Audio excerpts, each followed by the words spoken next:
जय हिंद प्यारे बच्चों। आज जो है हम चर्चा करने वाले हैं क्लास 10th के 2023 के प्रैक्टिस सेट 1 के बारे में चर्चा करने वाले हैं। जैसा कि हमने यानी इसके बारे में बताया था कि जो भी प्रैक्टिस सेट करवाएंगे 2023 के 7 सेट बनी हैं, तो जो 7 सेट हैं या किसी किसी में कुछ कम सेट हैं, तो उन सारे सेटों को वर्ष बाय वर्ष सॉल्व करवाते रहेंगे। तो चलते हैं सबसे पहले जो है बहुविकल्पी क्वेश्चन की ओर। ठीक है, तो देखते हैं। तो पहला क्वेश्चन जैसा कि देख पा रहे हो अपनी स्क्रीन पर, क्या लिखा है? किसी वस्तु का अवतल दर्पण द्वारा बना प्रतिबिंब आभासी, सीधा तथा वस्तु से बड़ा पाया जाता है। वस्तु की स्थिति कहाँ होनी चाहिए, यानी वस्तु की स्थिति कहाँ होनी चाहिए कि जो है सीधा बड़ा प्रतिबिंब बने, आभासी बने। तो भैया याद रखना, यदि अवतल दर्पण है, क्या बेटा, यदि अगर पहला क्वेश्चन लिख देते हैं यहाँ पर, क्या भैया पहला क्वेश्चन, ठीक है, पहला क्वेश्चन जो है दिया है, तो याद रखना अवतल दर्पण हो, क्या बेटा, अवतल दर्पण हो तो उसमें जो है पहली बात यानी एक ही स्थिति ऐसी होती है जिसमें प्रतिबिंब आभासी बनता है, सीधा बनता है और बड़ा बनता है। तो एक ही स्थिति अवतल दर्पण में होती है, लेकिन उत्तल दर्पण में सारी स्थितियां आभासी की होती हैं। सारी स्थितियां आभासी, यानी जो है रियल इमेज बनेगा ही नहीं, आभासी प्रतिबिंब बनेगा। तो एक स्थिति इसकी है, तो पहला ऑप्शन है मुख्य फोकस तथा वक्रता केंद्र के बीच, तो ये तो गलत है। इसके बाद वक्रता केंद्र पर, ये भी गलत है।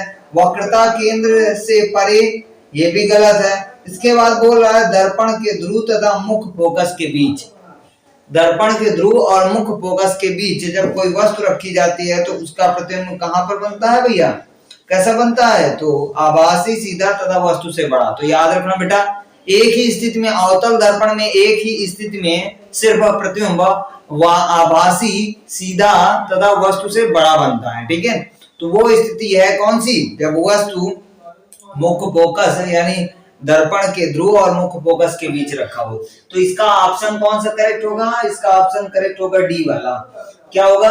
दर्पण, क्या लिखा है? दर्पण के ध्रुव, दर्पण के ध्रुव, दर्पण के ध्रुव तथा मुख्य फोकस, तथा मुख्य फोकस, तथा मुख्य फोकस के बीच, तो इसका ये हो जाएगा, करेक्ट हो जाएगा। ठीक है, इसके बाद अगला क्वेश्चन पढ़ते हैं। किसी शब्दकोश में पाए जाने वाले छोटे अक्षरों को पढ़ते समय आप निम्न में से कौन सा लेंस पसंद करेंगी? ठीक है, तो पहली बात बेटा याद रखना, यहाँ पर जो है दूसरा नंबर जो है, दूसरे नंबर में क्या कह रहा है? शब्दकोश में पाए जाने वाले छोटे अक्षरों को पढ़ना है। यदि शब्दकोश यानी कोई किताब है, किताब को पढ़ने के लिए, ठीक है, किताब को पढ़ने के लिए आप किस लेंस को पसंद करेंगे? तो पहली बात याद रखना, हमें यदि शब्दकोश को पढ़ना है तो हमें शब्द कैसे दिखाई देने चाहिए? बड़े दिखाई देने चाहिए। तो पहली बात याद रखना, यदि अवतल दर्पण है तो शब्द कभी भी बड़े नहीं दिखाई देंगे। क्या? अवतल दर्पण है तो अवतल दर्पण वाले जितने भी ऑप्शन है वो गलत होंगे। अवतल लेंस वाले जितने ऑप्शन होंगे वो गलत होंगे। ठीक है, तो पहला ऑप्शन है 50 सेंटीमीटर फोकस दूरी का एक उत्तल लेंस, तो ये हो सकता है। इसके बाद बी नंबर है 50 सेंटीमीटर फोकस दूरी का एक अवतल लेंस, ये तो भैया गलत होगा, हमने पहले ही बता दिया। इसके बाद 5 सेंटीमीटर फोकस दूरी का एक उत्तल लेंस, ये भी हो सकता है। इसके बाद 5 सेंटीमीटर फोकस दूरी का एक अवतल लेंस, तो ये नहीं हो सकता। अब इन दोनों में से कौन सा करेक्ट होगा? तो भैया याद रखना, यदि यार फोकस दूरी जिसकी जो है कम होती है, जिसकी फोकस दूरी कम होती है उसकी क्षमता ज्यादा होती है। क्या भैया? क्योंकि हमें पता है फार्मूला होता है P बराबर 1/f। कहने का मतलब यदि यार इसकी जिस लेंस की फोकस दूरी कम होगी उसकी क्षमता यानी पावर यानी शक्ति क्षमता क्या होगी? ज्यादा होगी। ठीक है, तो यहाँ जो है सेंटीमीटर में दिया हुआ है तो इसलिए 100 कर देते हैं। तो भैया यहाँ पर क्या होगा भैया? तो ऑप्शन कौन सा करेक्ट होगा? ऑप्शन सी जो है वो करेक्ट हो जाएगा, यानी 5 सेंटीमीटर फोकल दूरी का एक अवतल लेंस। क्या भैया? सी ऑप्शन सही हो जाएगा। 5 सेंटीमीटर 5 सेंटीमीटर फोकस दूरी का एक उत्तल लेंस क्या हो जाएगा? सही, उत्तल लेंस इसका करेक्ट हो जाएगा। ठीक है, क्योंकि यदि फोकल जिस जिस भी लेंस की फोकल दूरी यदि कम हो तो उसकी शक्ति यानी शक्ति जो होती है देखने की क्षमता यानी पावर जो होगी वो क्या होगी? अधिक होगी। इसलिए 5 सेंटीमीटर फोकल दूरी का एक उत्तल लेंस का उपयोग किया जाएगा। इसके बाद अगला क्वेश्चन पढ़ते हैं। तो अगला क्वेश्चन है, कह रहा है किसी गोली दर्पण तथा उसके पतले गोली लेंस, ठीक है, पतले गोली लेंस दोनों की फोकल दूरियां प्रत्येक -15 सेंटीमीटर है। दर्पण तथा लेंस संभवता है। तो पहले बात को समझना, यहाँ पर प्रत्येक की फोकल दूरियां कितनी दी हुई है? -15 सेंटीमीटर। ठीक है, तो अब देखो ऑप्शन पढ़ते हैं। पहला लिखा है दोनों अवतल दोनों उत्तल, उसके बाद दर्पण अवतल और लेंस उत्तल, उसके बाद दर्पण उत्तल और लेंस अवतल। तो भैया ध्यान देना भैया, अवतल दर्पण बोला है ना, अवतल दर्पण, तो भैया यानी दोनों की क्या होनी चाहिए? फोकल दूरियां जो है प्रत्येक की फोकल दूरी समान दी हुई है। ठीक है, तो जब समान दी हुई है तो अवतल जो दर्पण होता है वो उत्तल लेंस की फोकल यानी उत्तल लेंस की फोकल दूरी के बराबर होता है। अर्थात इसका जो ऑप्शन करेक्ट होगा वो क्या होगा? करेक्ट होगा दर्पण अवतल तथा लेंस उत्तल। क्या होगा? सी नंबर ऑप्शन इसका सही हो जाएगा। सी नंबर इसका ऑप्शन करेक्ट हो जाएगा। दर्पण क्या? दर्पण अवतल तथा लेंस उत्तल। क्या हो जाएगा? लेंस उत्तल। इसका ये ऑप्शन करेक्ट हो जाएगा। ठीक है, इसके बाद अगला क्वेश्चन पढ़ते हैं। मानव नेत्र के जिस भाग पर किसी वस्तु का प्रतिबिंब बनाते हैं वह होता है। पहला कार्निया, दूसरा परितारिका, चौथा तीसरा है पुतली, चौथा दृढ़ पटल। तो इसका भैया यानी कहने का मतलब प्रतिबिंब कहां पर बनता है? तो दृढ़ पटल यानी दृढ़ पटल पर बनता है। ठीक है, तो यहाँ पर करेक्ट कौन सा हो जाएगा? चौथे का जो करेक्ट हो जाएगा वो कौन सा करेक्ट होगा? इसका जो है कौन सा ऑप्शन? सी, इसका सी। चौथे का कौन सा करेक्ट होगा? तो चौथे का करेक्ट होगा डी। चौथे का कौन? दृढ़ पटल या दृष्टि पटल। ठीक है, दृष्टि पटल। ठीक है, ये करेक्ट हो जाएगा इसका।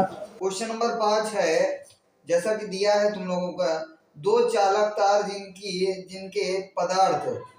जिनके पदार्थ लंबाई तथा व्यास समान है, यदि किसी परिपथ में पहले श्रेणी क्रम और फिर पाषाण क्रम में संयोजित किए जाते हैं, श्रेणी और पाषाण क्रम संयोजन में उत्पन्न ऊष्माओं का अनुपात क्या होगा? यानी ऊष्माओं का हमें अनुपात ज्ञात करना है। तो हम जो है इसको हम सॉल्व कर लेते हैं। ठीक है, सबसे पहले क्या दिया है? सबसे पहले दिया है श्रेणी क्रम संयोजन।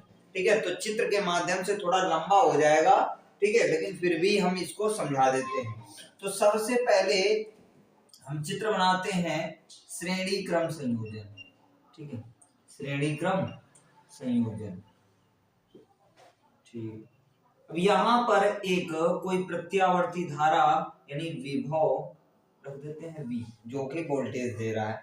इसे हमने R1 माना, इसे R2 माना। ठीक है, इसे R1 माना और इसे R2 माना। ठीक है, और इस पर वैद्युत धारा I प्रवाहित हो रही है। ठीक है, वैद्युत धारा I प्रवाहित हो रही है। यहाँ से वैद्युत धारा यानी सेम वैद्युत धारा यहाँ से गुजरेगी, फिर उसके बाद सेम एक ही वैद्युत धारा रहेगी। ठीक है, उसके बाद हमने दूसरा चित्र बनाया समांतर क्रम के लिए। ठीक है, समांतर क्रम के लिए हमने ये चित्र बनाया। ठीक है, समांतर क्रम के लिए हमने इस प्रकार से कोई चित्र बनाया। ठीक है, तो इसे हमने R1 दे दिया और इसे R2 दे दिया। ठीक है, ऐसे बना लेते हैं, हमें सिर्फ समझना है। ठीक है, यहाँ पर हम प्रत्यावर्ती यानी धर देते हैं यहाँ पर V। ठीक है, जिस पर भी धारा अलग अलग दिशाओं में बहेगी, I1 I2 हो जाएगी। ठीक है, तो ठीक है।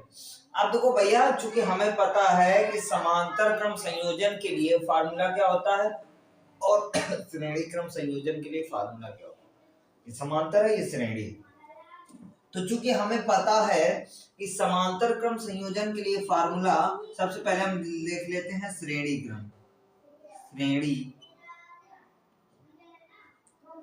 क्रम संयोजन, श्रेणी क्रम संयोजन। तो श्रेणी क्रम संयोजन के लिए फार्मूला होता है R बराबर R1 प्लस R2। ठीक है, यहाँ पर जो रेजिस्टेंस है, प्रतिरोध, ये एक दूसरे के बराबर है। क्या बेटा, जैसा कि बोला गया है रेजिस्टेंस R1 जो होगा वो R2 के बराबर, अर्थात यहाँ पर R के बराबर होगा। अर्थात जब R निकालेंगे तो R कितना होगा, 2R के बराबर होगा। R निकालेंगे, R तुल्य निकालेंगे, R तुल्य, और इसे श्रेणी क्रम संयोजन वाले को 1 मान लेते हैं। R तुल्य 1 उनके समझना है बिल्कुल कायदे से। ये हमारा R तुल्य निकला। अब इसके समांतर क्रम संयोजन के लिए फार्मूला क्या होता है, समांतर क्रम संयोजन, समांतर क्रम संयोजन, समांतर क्रम संयोजन, समांतर क्रम संयोजन के लिए फार्मूला होता है समांतर क्रम संयोजन। ठीक है, तो इसके लिए 1/R तुल्य, इसे 2 मान लेते हैं। R तुल्य 2 बराबर 1/R1 प्लस 1/R2। जैसा कि हमने पहले बताया था, R1 R2 बराबर R के बराबर है। तो यहाँ पर R1 और R2 के स्थान पर यदि R रख दें तो R तुल्य निकलेगा, R तुल्य 2 बराबर 1/R प्लस 1/R। तो भाई इनका एलसीएम लेंगे तो एलसीएम कितना आएगा, R आएगा, ऊपर कितना आएगा, 2 आएगा। यदि हम यहाँ से R तुल्य का मान निकालेंगे, यहाँ पर हल कर ले, सीरियल से हल करना, मतलब ऑप्शन निकाल रहे हैं कि कौन सा ऑप्शन राइट होगा। ठीक है, तो यहाँ पर जब ये देखो R तुल्य 1/R तुल्य है, तो यदि R तुल्य 2 निकालेंगे तो ये उल्टा हो जाएगा। अर्थात R तुल्य 2 जो निकलेगा वो कितना निकलेगा, R/2 निकलेगा। ठीक है, इतनी बात समझ में आई। यानी R तुल्य 1 कितना निकला, 2R निकला, और R तुल्य 2 जो निकला वो कितना निकला, R/2। ठीक है, अब हमें हीट पता है, हीट के लिए H1 H2 बराबर जो होता है वो क्या होता है, रेजिस्टेंस, यानी R2/R1 के बराबर होता है। यानी R तुल्य 2 अपान R तुल्य 1। ठीक है, यानी कहने का मतलब यह है जो हीट होती है, यानी H1/H2 जो होता है वो किसके बराबर होता है, R2/R1 के बराबर होता है। तो यहाँ पर रख देते हैं, तो H1/H2 is equal to R2 का मान कितना दिया है, तो R2 का मान जो दिया है R/2 अपान R तुल्य 1 का मान दिया है 2R। कितना है बेटा, 2R। ठीक है, बटे 1 मान लिया, मध्य बाय का कराया, तो R/2 into 2R, 2 into 2R, R से R कैंसिल हो जाएगा, तो बचेगा क्या, H1/H2 बराबर बचेगा 1/2 दूनी 4, 1/4। अब इसे अनुपात में यदि लिखना चाहो तो अनुपात में क्या लिख सकते हो, तो अनुपात में लिख सकते हो, यानी H1/H2। ठीक है, बराबर कितना हो जाएगा, 1/4 हो जाएगा। ठीक है, ये इसका राइट ऑप्शन हो जाएगा, राइट। लघु परिपथ में समय परिपथ में विद्युत धारा का मान क्या होता है, बहुत कम हो जाता है, परिवर्तित नहीं होता है, बहुत अधिक बढ़ जाता है, निरंतर परिवर्तित होता है। ठीक है, तो इसका कौन सा ऑप्शन सही होगा, तो इसका ऑप्शन जो सही होगा बहुत अधिक बढ़ जाता है। क्या होगा, छठवें का जो है क्या होगा, छठवें नंबर का जो है कौन सा करेक्ट होगा बेटा, तो छठवें का सी करेक्ट होगा। तो क्या हो जाएगा, बहुत अधिक, क्या, बहुत अधिक बढ़,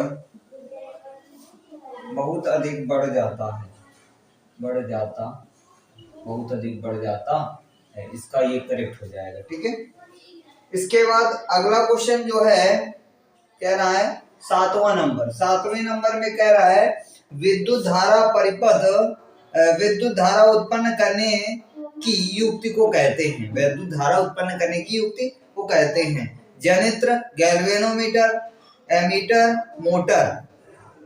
तो क्या होगा भैया, जनित्र होगा, क्योंकि विद्युत धारा उत्पन्न करने यानी विद्युत धारा यानी जनित्र में जो होता है, जनित्र से क्या किया जाता है, यानी गतिज ऊर्जा प्रदान की जाती है, यानी उसको जब तेज से घुमाया जाता है किसी यंत्र की सहायता से, ठीक है, तो गतिज ऊर्जा प्रदान होती है। जब गतिज ऊर्जा जनित्र में जो होती है, गतिज ऊर्जा प्रदान की जाती है, जिसके फलस्वरूप उसमें बिजली का उत्पादन होता है, यानी विद्युत धारा का उत्पादन होता है। तो यहाँ पर क्या होगा, कौन सा सही होगा, जनित्र सही होगा। क्या सही होगा, जनित्र, जिसमें से ए ऑप्शन करेक्ट होगा। जनित्र की सहायता से हम बिजली का उत्पादन कर सकते हैं, ठीक है। उसके बाद अब चलते हैं उपखंड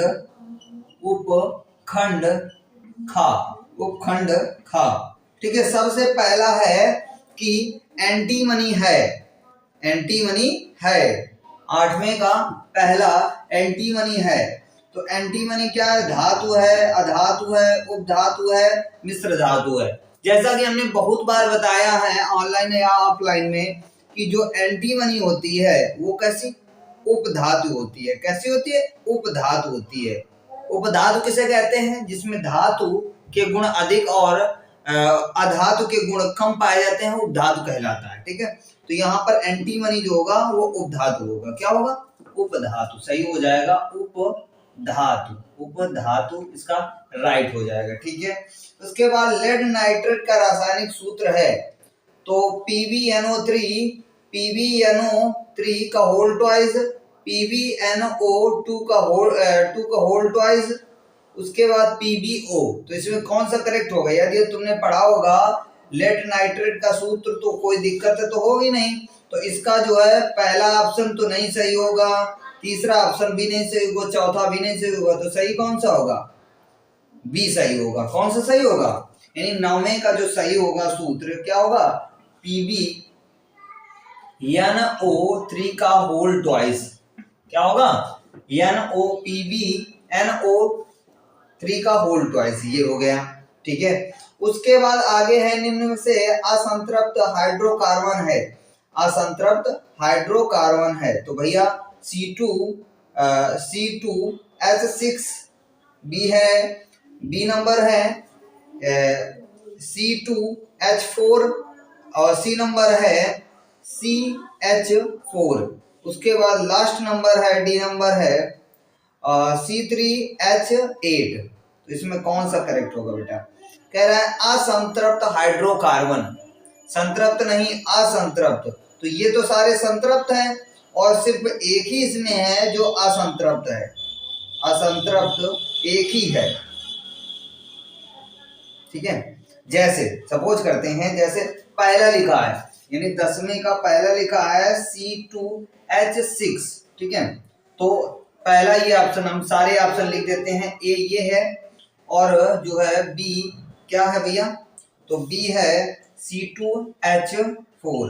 उसके बाद अगला है CH4, उसके बाद अगला है C3H8। ध्यान देना, कुछ तुम्हें भिन्नता दिख रही है इन सब में कुछ भिन्नता दिख रही है, इसमें और इनमें, यानी इन तीनों में भिन्नता दिख रही है। अर्थात कहने का मतलब ये है, यहाँ जो कार्बन है वो कितने हैं, 2 हैं। 2 कार्बन का यदि हाइड्रोजन का 2 गुना करेंगे तो 2 दूनी 4 होता है। 4 में यदि जो जोड़ेंगे, ध्यान देना, कार्बनों की संख्या यहाँ पर 1 है, तो कार्बन को हमें यानी कार्बन को 2 गुना किया गया है, कार्बन को हमें 2 गुना किया है। 2 गुना करने के बाद 2 और जोड़ा गया तब ये संतृप्त बना है, ठीक है, संतृप्त का निर्माण हुआ है। अर्थात कहने का मतलब 2 दूनी 4, 4 2 6। देखो निकल रहा है कि नहीं निकल रहा, इसमें तो 2 गुना कर दिया, 2 दूनी 4, इसका से असंतृप्त है। इसमें 1 का 2 गुना करेंगे तो कितना आएगा, 4, 1 का 2 गुना 2, 1 का 2 गुना 2, 2 का प्लस 2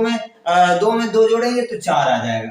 इसमें देखो 3 का 2 गुना 6, 6 में 2 जोड़ेंगे तो ये संतृप्त है और ये असंतृप्त है, इसलिए ये जो ऑप्शन होगा ऑप्शन बी वो करेक्ट हो जाएगा।